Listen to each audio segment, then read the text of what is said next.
본 영상은 얼반 저스티스 센터의 도메스틱 바이올런스 프로젝트, 즉 가정폭력 프로젝트의 가족법에 대한 비디오 트레이닝 시리즈의 일부입니다. 본 영상에서는 뉴욕시에서의 협의 이혼에 대한 전반적인 설명을 드리고자 합니다.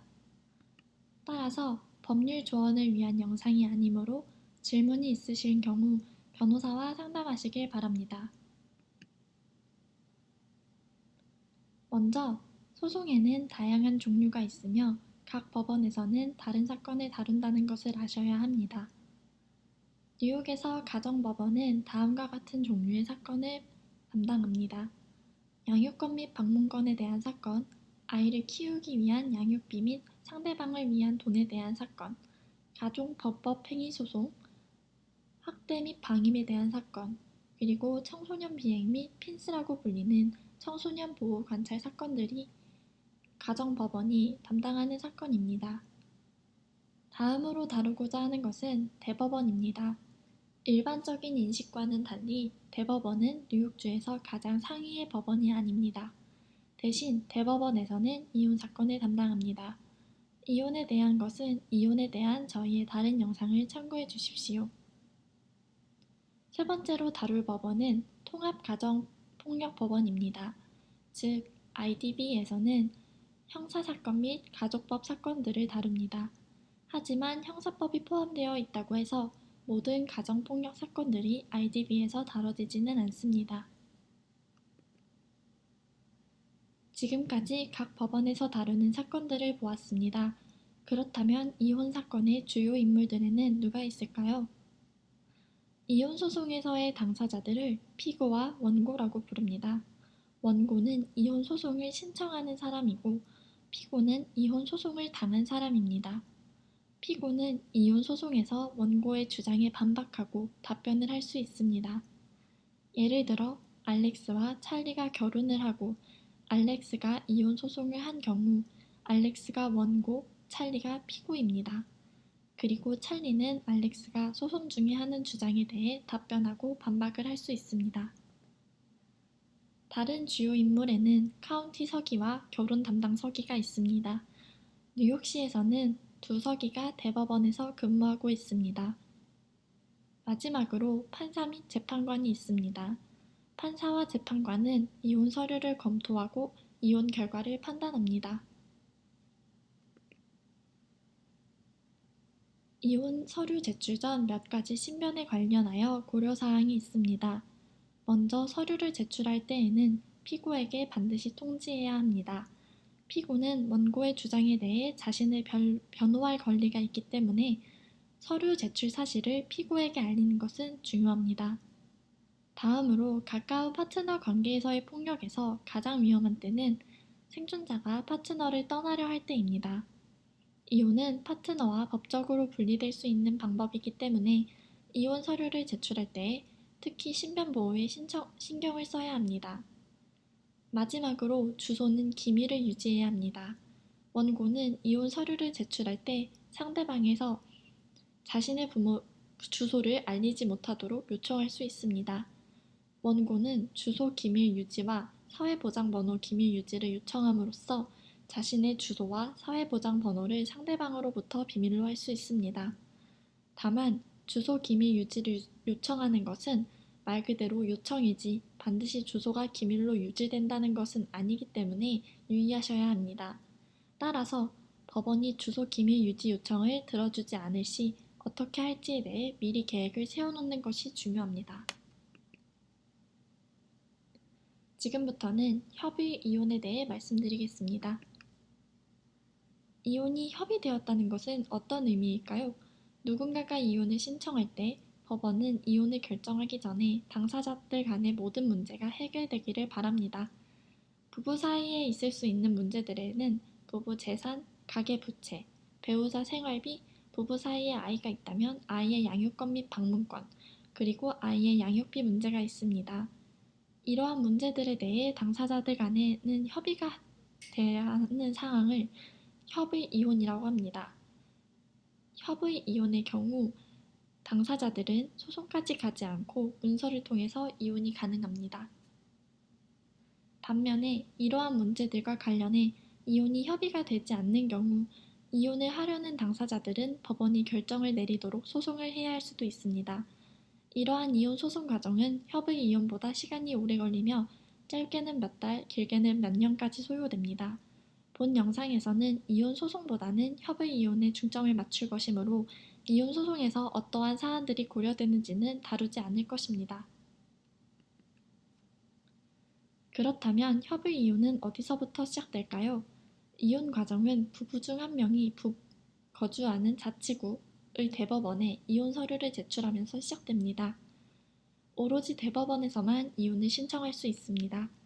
하지만 이혼을 하기 전에 해결되어야 하는 양육비나 양육권의 문제 같은 경우 가정법원이 해결할 수도 있습니다. 그럼에도 불구하고 여전히 이혼을 신청하기 위해서는 가정법원이 아닌 대법원에 가셔야 합니다. 예를 들어 조와 알렉스가 7년간 결혼 생활을 하며 두 아이를 기르고 있다고 합시다. 대법원에 이혼 서류를 제출하기 전에 그들은 양육권이나 양육비 신청서를 가정법원에 제출하여 가정법원이 문제들을 해결하도록 할 수도 있습니다. 가정법원에서 양육권 및 양육비에 대해 결정을 내리면 가정법원에서 받은 판결을 가지고 대법원에 가서 이혼 서류를 제출할 수 있는 것입니다. 다른 자치구보다 특정 자치구에서 파일을 제출할 수 있는 몇 가지 안전상의 이유가 있습니다. 만약 당사자 중 누군가가 비밀인 주소에서 살고 있다면 상대방이 살고 있는 자치구에 서류를 제출하는 것이 좀 더 좋을 것입니다.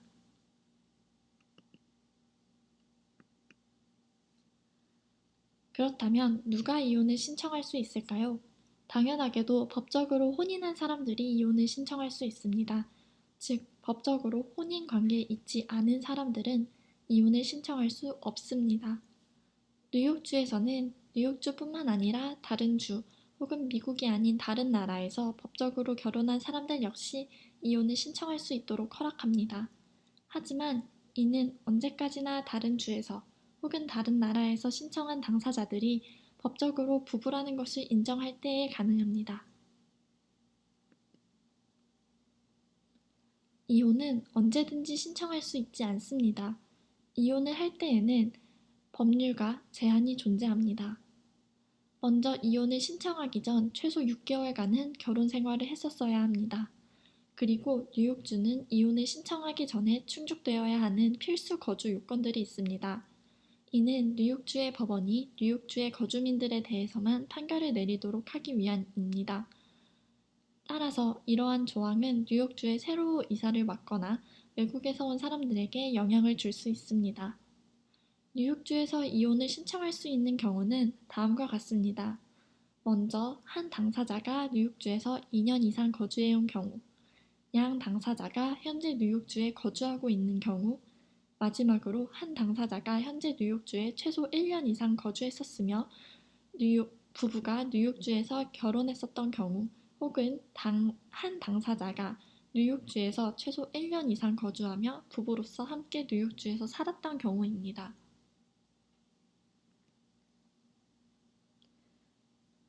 네 개의 상황을 좀 더 자세하게 말씀드리겠습니다. 첫 번째 상황입니다. 카메론과 에이든이 2018년에 캘리포니아에서 결혼을 했습니다. 그리고 2019년에 함께 뉴욕으로 이사를 왔습니다. 6개월 뒤 카메론이 이혼을 신청합니다. 이런 경우 이혼을 신청하는 당시에 카메론과 에이든은 부부로서 뉴욕에서 살고 있었기 때문에 카메론은 뉴욕에서 이혼을 신청할 수 있습니다. 앞의 상황에서 조금만 바꿔보겠습니다. 만약 에이든과 카메론이 함께 뉴욕으로 이주한 것이 아니라 에이든은 캘리포니아에 계속 거주하고 카메론만 뉴욕으로 이주했다면 어떨까요? 이 경우 카메론은 뉴욕에서 이혼을 신청하기까지 2년을 거주해야 합니다. 예를 들어 카메론이 뉴욕으로 2020년에 이주했다면 카메론은 2022년부터 이혼을 신청할 수 있습니다. 이는 카메론과 에이든이 뉴욕에서 결혼을 하지 않았고 뉴욕에서 부부로서 산 적이 없으며 둘 중 한 명만 뉴욕 거주민이기 때문입니다. 또 다른 상황입니다. 만약 카메론과 에이든이 뉴욕에서 결혼을 하고 에이든이 캘리포니아로 이주를 하고 카메론은 뉴욕에 계속 남아있다면 카메론은 기다리지 않고 뉴욕에서 이혼 신청이 가능합니다. 이는 부부가 뉴욕에서 결혼을 했고 적어도 한 명이 뉴욕에서 최소한 1년 동안 계속해서 살았기 때문입니다. 마지막 상황입니다. 만약 캘리포니아로 이주하기 전에 카메론과 에이든이 뉴욕이 아닌 다른 곳에서 결혼을 하고 난 후에 뉴욕에서 살고 있는 경우입니다.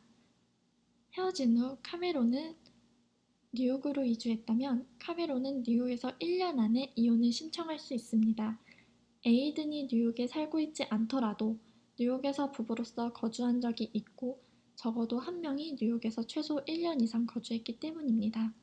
만약 거주 요건이 충족되지 않은 경우 뉴욕에서 이혼 신청을 하기 위해서는 조건이 충족될 때까지 기다려야 합니다. 다음은 서류 제출 과정에 대해서 알아보겠습니다. 이혼 신청을 하기로 마음먹은 후 고려해야 하는 두 가지 사안이 있습니다.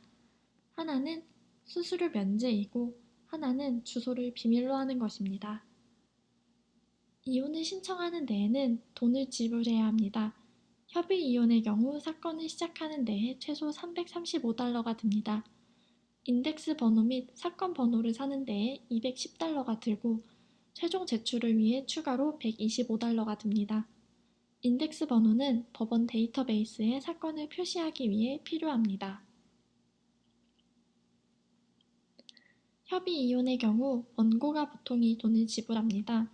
만약 원고가 이 돈을 낼 형편이 아닌 경우 법원에 수수료 면제를 요청하실 수 있습니다. 수수료 면제를 받기 위해서는 공증인 앞에서 수입, 자산, 지출이 써져 있는 수수료 면제 양식에 서명을 해야 합니다. 또한 수입 증명서와 사진이 있는 아이디의 사본을 제출하고 국가에서 지원을 받는 것에 대한 증명을 해야 합니다. 그 후에 법원은 수수료를 면제할지 여부를 판단합니다. 만약 법원이 수수료를 면제하지 않기로 한 경우 보통 판사가 그 이유를 설명합니다. 수수료 면제가 거부당한 경우 원고는 오류를 고치는 등의 노력을 통해 다시 수수료 면제를 요청할 수 있습니다. 두 번째 고려사항은 주소 및 사회보장번호를 비밀로 하는 것입니다. 이혼을 신청할 때 서류에는 다른 요청이 없는 경우 양 당사자의 주소와 사회보장번호가 써 있을 것입니다. 협의 이혼의 경우 원고는 자신의 주소와 사회보장번호를 상대방이 알지 못하게 요청할 수 있습니다. 이 경우 원고는 법원에 왜 이러한 요청을 하는지 이유를 소명해야 합니다. 원고는 과거 또는 현재의 보호명령의 여부, 가정폭력을 당한 기록, 그리고 법원이 상대에게 자신의 주소와 사회보장번호를 알렸을 때 왜 위험한지 등을 알려야 합니다.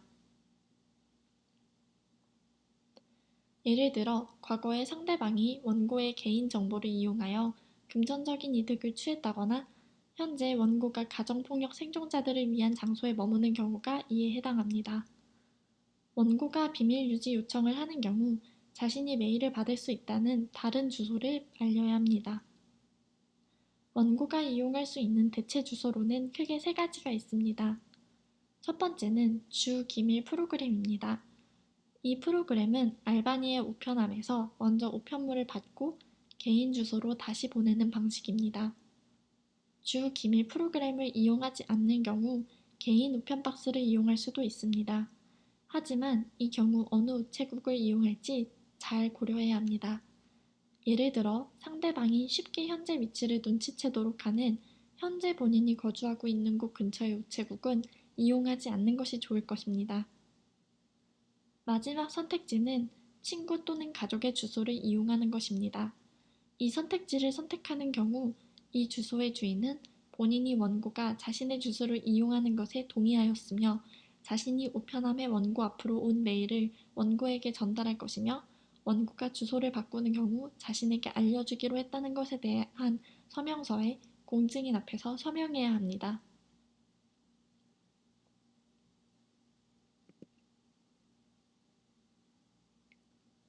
지금부터는 서류 초안 작성하는 것에 대해서 다뤄보겠습니다. 첫 번째로 작성해야 할 것은 이혼 사유입니다. 이는 다음과 같은 이유로 본 법원은 이혼을 허락해 주시길 바랍니다. 와 같은 형태로 되어 있습니다. 뉴욕주의 대부분의 이혼 사유는 더 이상 돌이킬 수 없는 관계가 최소 6개월간 지속되었다는 것입니다. 이는 즉 결혼 생활이 무너진 지 최소 6개월이 되었으며 더 이상 관계가 개선될 수 없다는 뜻입니다.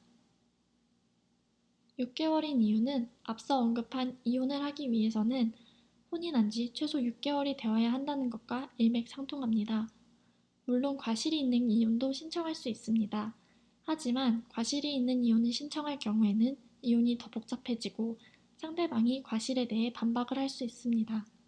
또한 과실이 없는 이혼과 과실이 있는 이혼 사이에는 법의 관점에서 별다른 이익이 없다는 것을 아셔야 합니다. 과실이 없는 이혼이라고 해서 상대방에게 잘못이 없다는 뜻이 아님을 아셔야 합니다. 다만 과실이 없는 이혼을 신청함으로써 하루빨리 이혼을 하는 것이 서로의 잘잘못을 가리는 것보다 우선시 된다는 것을 의미합니다.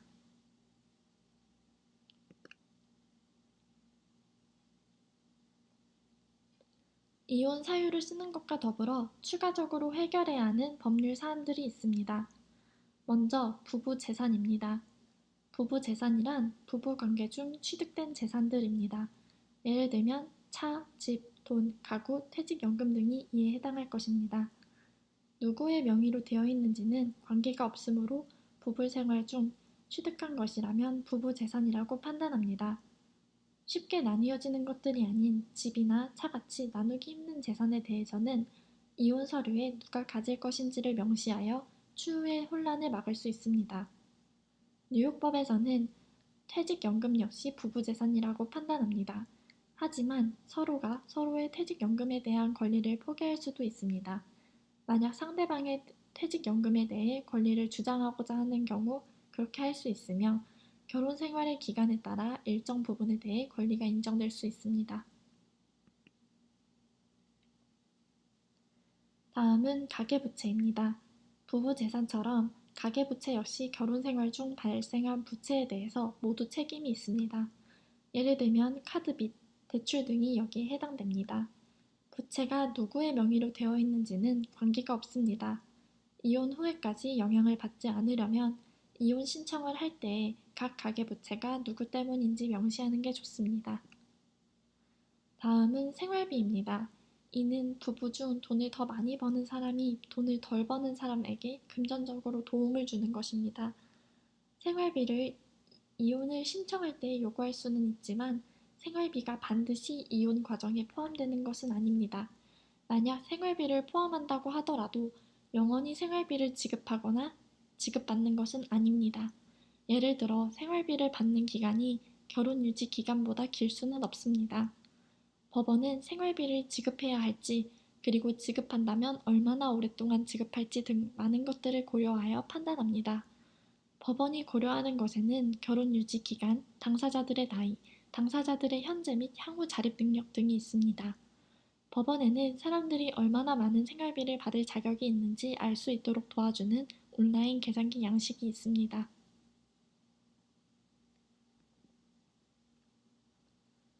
만약 당사자 사이에 아이가 있다면 양육비, 양육권, 그리고 방문권 문제를 해결해야 합니다. 앞서 언급했다시피 이러한 문제들은 이혼을 신청하기 전에 가정법원에서 해결할 수 있습니다. 뉴욕주에서의 양육비의 경우 자녀가 21세가 될 때까지 계속됩니다. 생활비와는 달리 법원은 양육비를 대부분의 경우 지급하도록 합니다. 양육비의 경우 저희의 양육비에 대한 영상을 참고해 주십시오. 마지막으로 양육권 및 방문권 문제가 있습니다. 이는 자녀가 18세 미만인 경우 해당됩니다. 이혼을 신청하기 위해서는 당사자들 간의 자녀에 대해 누가 물리적 양육권과 법적 양육권을 가질지 결정해야 합니다. 물리적 양육권이란 자녀와 대부분의 시간을 보낼 수 있는 권리를 얘기하고 법적 양육권이란 자녀의 인생에서 중대한 결정을 내릴 수 있는 권리를 뜻합니다. 양육권과 더불어 방문권 혹은 육아시간 문제도 해결해야 합니다. 이에 대해서는 저희의 양육권 및 방문권에 대한 영상을 참고해 주십시오. 이러한 문제들이 당사자들 간에 합의되지 않는 이상 협의 이혼은 없을 가능성이 높습니다.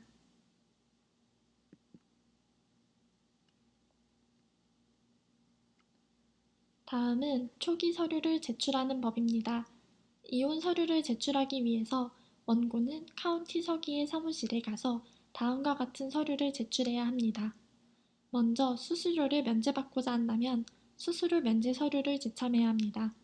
일부 카운티의 경우 비밀 주소 및 사회보장번호를 요구할 수도 있습니다.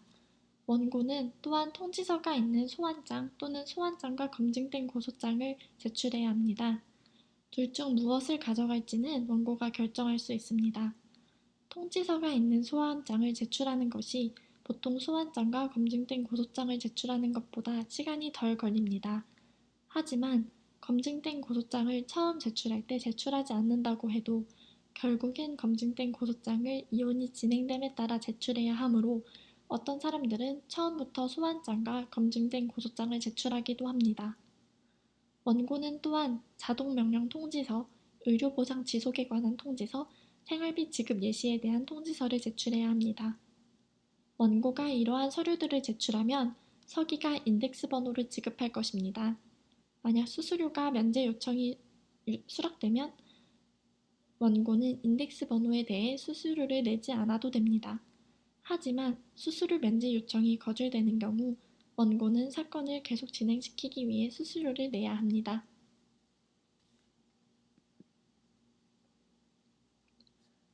원고가 서류를 서기에게 제출하고 인덱스 번호를 받으면 다음으로는 상대에게 서류를 전달해야 합니다.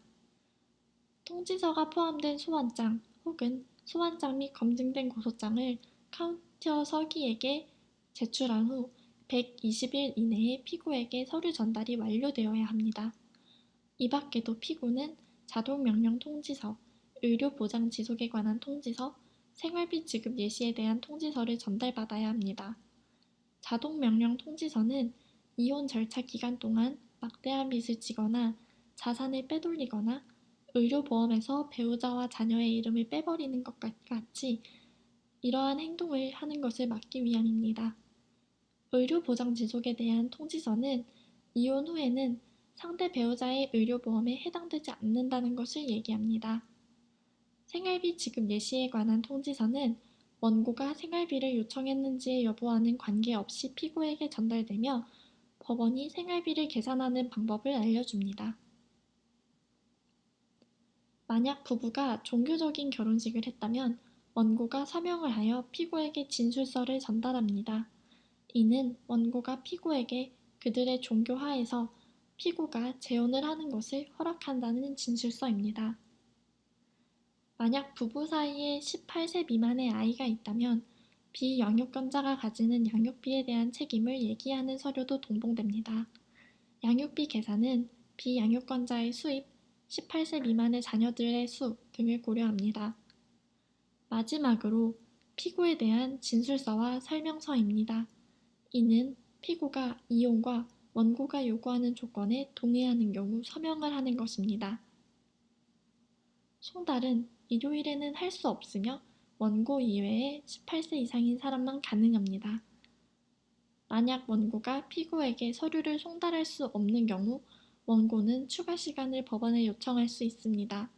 그리고 만약 피고가 뉴욕주 밖에서 송달받은 경우 피고가 있는 지역의 보안관에게 송달하도록 요청하는 것이 가장 좋습니다. 만약 뉴욕주에서 송달받은 경우 서류를 받은 피고는 응답하기까지 약 20일이 있으며 뉴욕주 밖에서 송달받은 경우 30일이 있습니다. 피고가 할 수 있는 대응은 크게 세 가지입니다. 첫 번째는 아무것도 하지 않는 것입니다. 그렇게 되면 응답해야 하는 기간이 지나면 무효가 됩니다. 원고는 피고가 없이도 계속 이혼을 진행할 수는 있지만 추가적인 서류를 제출하는 데까지 보통 40일을 기다려야 합니다. 두 번째로 할 수 있는 것은 원고가 요청한 것에 대해 동의를 하는 것입니다. 이 경우 원고는 이혼 절차를 하는 데에 40일을 기다리지 않아도 됩니다. 마지막으로 할 수 있는 것은 원고의 요청에 반대하여 이혼 소송을 하는 것입니다. 만약 피고가 원고의 요청에 대해 동의를 하거나 응답을 하지 않는 경우 협의 이혼이 되며 원고는 이혼 절차의 다음 단계로 넘어갈 수 있게 됩니다. 다음 단계에서 제출해야 하는 서류는 법원 홈페이지에서 찾으실 수 있습니다.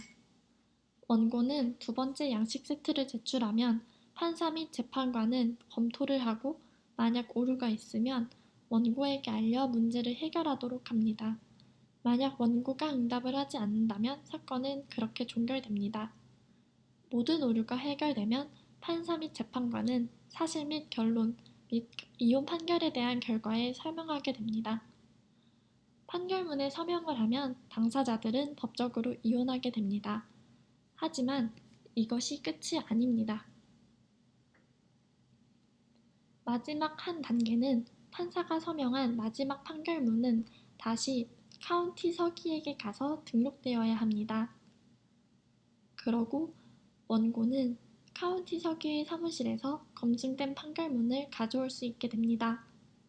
만약 면제가 되지 않았다면 검증된 판결문에 대해 원고는 $10를 내야 합니다.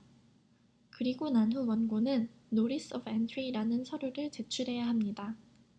원고는 18세 이상인 타인 앞에서 피고에게 Notice of Entry와 관련된 판결문의 사본을 보내야 합니다. 만약 피고의 주소를 알지 못한다면 원고는 이 서류들을 피고에게 줄 수 있는 제3자가 있어야 합니다. 이 과정으로 인해 피고에게 서류들이 가게 되면 피고가 판결에 대해 반대할 수 있는 시간이 시작됩니다. 따라서 서류들을 피고에게 보내지 않으면 피고가 다시 이혼 사건을 시작할 수 있는 좋은 명분을 제공하게 됩니다. 송달이 되면 Notice of Entry의 사본과 판결문의 사본, 그리고 카운티 서기의 송달 진술서를 제출해야 합니다. 지금까지 협의 이혼에 대해 알아보았습니다. 도움이 되셨기를 바라며 본 영상은 특정 사건을 염두했거나 법률 조언을 위한 영상이 아님을 다시 한번 알려드립니다. 질문이 있으신 경우 변호사와 상담하시기를 바랍니다. 시청해주셔서 감사합니다.